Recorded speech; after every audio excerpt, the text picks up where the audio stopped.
Welcome back to Convertible Conversations. This week we're taking 5 days, second one today, to talk about fake news, lies that we believe about God, and the ensuing damage that they can cause in our lives and the lives of people that we're around. And I'm coming to realize that one thing over and above pretty much everything else in my life, and the one thing that my teaching and our ministry is all about, is learning to really, for real, totally trust God. We talk about trust in God. We put in God we trust on our currency and things like that. But I know that I don't often, and a lot of us have a hard time really trusting God. And we cannot trust God at all when we believe lies about God. If you don't know the truth about someone, of course you can't trust them to do anything or another. We can only trust God when we know the truth about God. You absolutely cannot trust someone whom you are afraid of. Common sense tells you that. If you're afraid of being punished when you mess up, it's impossible to trust someone. You never know when that other shoe's going to drop. You never know when you've gone over the line. You never know when, they're watching and keeping a list of up. You went over the line there. In 1 John 4, 16 and 19, John says this, and I love how the Amplified says this. We have come to know by personal observation and experience and have believed with deep, consistent faith the love which God has for us. God is love, and the one who abides in love abides in God, and God abides continually in him. In this union and fellowship with him, love is completed and perfected with us or in us, so that we may have confidence in the day of judgment with assurance and boldness to face him, because as he is, as Jesus is, so are we in this world. There is no fear in love, John says. Dread does not exist. But perfect, complete, full-grown love drives out fear because, now get this, fear involves the expectation of divine punishment. So anybody who is afraid of God's judgment, John goes on to say, is not perfected in love, has not grown into a sufficient understanding of God's love.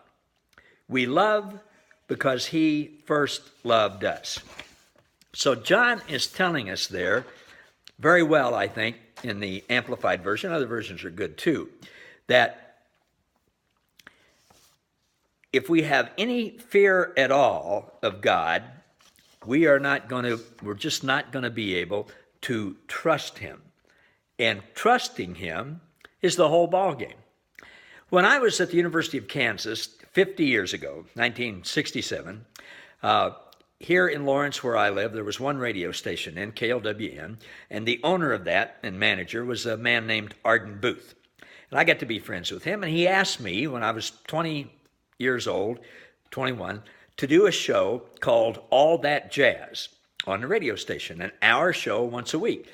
So I had a record collection, and I would go out there once a week and bring some records, and I would talk about the musicians and jazz, and I would play some songs. And I would do that at the console there. I spun my own disc. Well, one day I went out, and there was a big sign on the console that said, "Beware of AP, Associated Press, editorializing." And there was an article printed off the machine then. This was long before computers, and they would get their news on this machine that spit out paper that, would be typing all the time, and it would have the news on it. And there was an article printed off about the administration then, the president and his cabinet and stuff like that just had awful, incorrect adjectives, words, describing the then president and his team. And the owner of the station wanted to make sure that the people reading the news didn't read what came out on there and not just read it verbatim and thus repeat fake news about people and change people's opinion incorrectly. Well, it's really interesting to me to note the fake news phenomenon today, and especially fake spiritual news about God and about people. Many of the things that we've come to believe about God are flat out lies. Paul Young has a wonderful new book out called Lies We've Believed About God. Steve McVey published a book a few years ago called 52 Lies We Hear in Church Every Sunday, and he had one for every Sunday of the week. I, as many of you all, have been on an amazing journey the last 8 years or so of learning that I just have believed awful lies about God. I had a fake conception of about what God is really like. Now, in the movie The Shack, which we've been talking about and still running in theaters and hopefully will a long time, in the book, there's a guy in that, like many of us, who had a horrible tragedy. In his case, he lost his 5-year-old daughter, and he blamed that first on himself and then on God. And as his bitterness and shame and condemnation grew and festered, his life was just going down the tubes. His relationships were ruined. His life was in a ramshackle place, an abandoned mess. He couldn't trust God because he believed lies about God. Well, then in the movie, God showed up in the shack, which is a metaphor for the place where all of his broken down stuff is. And over the course of a weekend, God showed him what God is really like. God is for him. God is love. God loves him unconditionally and without any condemnation. God knows what all is going on in that guy's life and in everyone's life. He knows the hits we've taken, the hurts that have gone on in our life, what's happened in our lives. He knows how people have done bad things to us and we've done bad things to other people. He knows the things that we've absorbed and the poor choices that we've made. And he's taking all of that and working everything out for the good. And he showed the guy in the movie, Shack, he showed him that.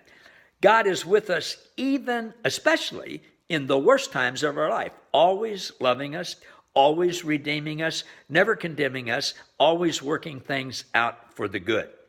So this week we're going to continue to talk about lies that we believed about God because most of us didn't believe that God was that good. We're going to look at some more. Hope you'll join me tomorrow. Thanks, everyone. See you then.